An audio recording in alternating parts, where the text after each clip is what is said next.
Hi, Goodness here. Are you a small business owner, self-employed person, a freelancer, or a consultant? In this video, I'm going to give you 10 year-end accounting and tax checklist. As this year comes to an end, you need to review your books and your finances and tick off these points that I'll be sharing with you in this video. Point number 1. Do your income check. Review your total income for this year and set aside money to pay your taxes in the coming year.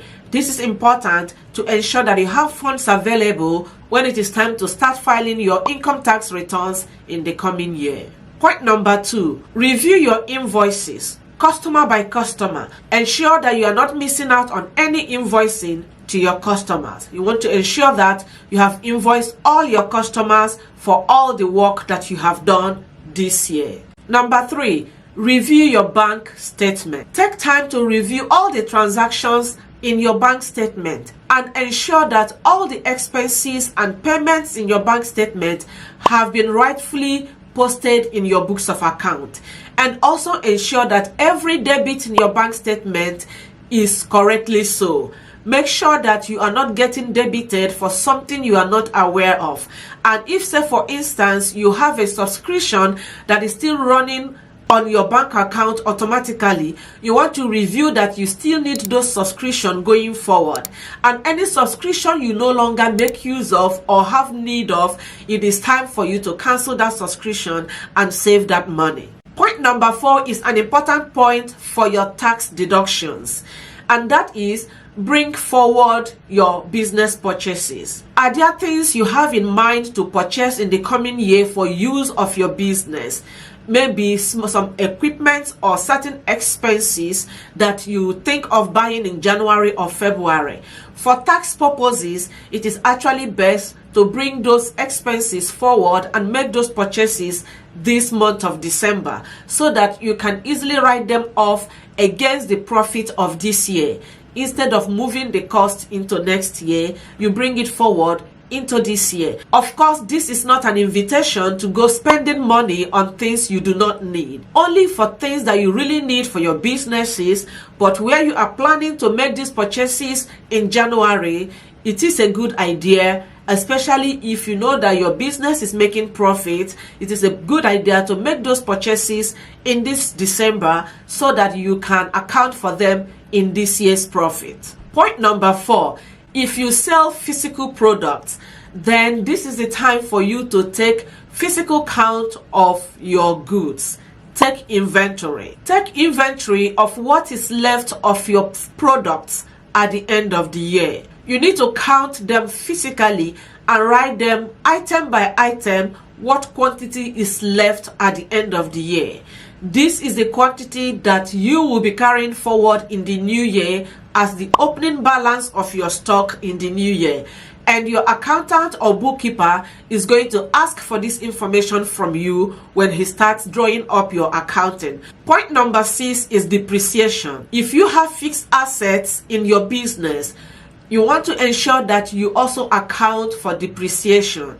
In the Netherlands, an item is considered a fixed asset if it is an equipment that can be used for more than 1 year and that the value is more than 450 euros. So if you have such item in your books, or if you have purchased such an item this year, you cannot write it off as an expense in 1 year.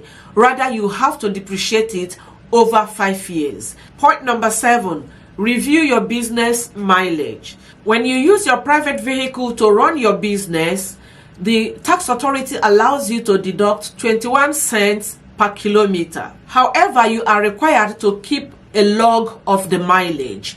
Your travel log needs to show the date of this travel, where did you travel to, which customer that is, what business activity does that relate to. So you need to really keep a track of these things in order to justify your expenses on travel using private means. This is also the case if you traveled with your bike. So you are entitled to 21 cents for every kilometer. If you travel on public transport, your travel ticket qualifies as a business expense. If not, you can also account for 21 cents for every kilometer you traveled for business purpose. Point number 8. Review your meals and entertainment account. A lot of time there is a lot of confusion and questions around what is allowed and what is not allowed as a business expense when it comes to meals, entertainment, and customer gifts. In the Netherlands, you are allowed to write off 80% of expenses that you incur on meals and entertainment with your clients. However, it is your responsibility as a business owner to document how this expense is business related, how it is yielding you business revenue, and how it is a necessary expense for you to incur in order to move your business forward. When you're not able to justify these expenses as a business expense, the tax authority may disallow that expense completely. But when you are sure that it is indeed an expense for business purpose, you are allowed to deduct up to 80% of that amount, and the other 20% is to go as private expense. Point number 9, calculate VAT on business use of private car. As mentioned earlier, you are allowed to claim a kilometer allowance for doing business with your private car. In the same way, you are also allowed to charge back the VAT component of all the expenses you incurred by using your private car. So let's say, for instance, you use your car for business purposes 30% of the time and 70% of the time you use it for private purpose. Then you calculate all the VAT that you paid for the maintenance of the vehicle, for insurance premium, for fueling the car. You put all the VAT you paid together at the end of the year, as we are right now. So since you use your private car 30% of the time to run your business, you can claim back 30% of the VAT amount on all the costs incurred in using your car during the year.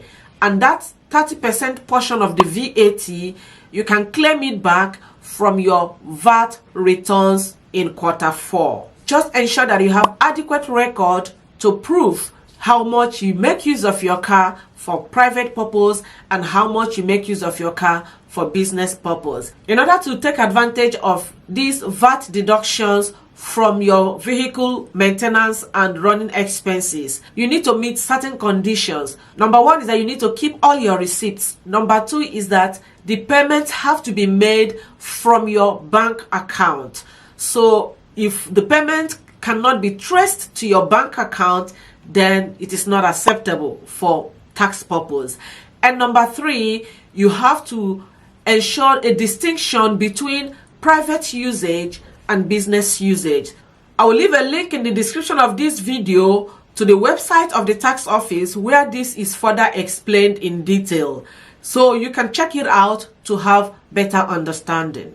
And point number 10, my people, is get the help of a bookkeeper. So if you find this long list confusing, daunting, or just too much to deal with, then it is time to get the help of a bookkeeper. Using a bookkeeper will bring you peace of mind, and it will take the headache of trying to figure all of these things out on your own. Bookkeepers are trained to understand all of these terms and terminologies, and they will guide you to maximize your tax deductions so that you can keep more money in your pocket as a business owner. And to help you get started, there is a link in the description of this video where you can download list of deductible expenses and tax allowances that is accruable to you as a small business owner, self-employed person in the Netherlands. And hopefully I have not ruined your holiday mood with this long list. It is my desire to help guide you on this your self-employment journey so that you can have fun while doing your business. If you need help figuring out any of these things that I have talked about in this video, you can write your question in the comment section of this video or reach out to me via my Instagram handle, and I'll do my best to reach out to you. Of course, we cannot talk about the year end without talking about taxes. So to understand all about self-employment taxes in the Netherlands, watch the next video on the screen, and I will see you again soon. Stay blessed.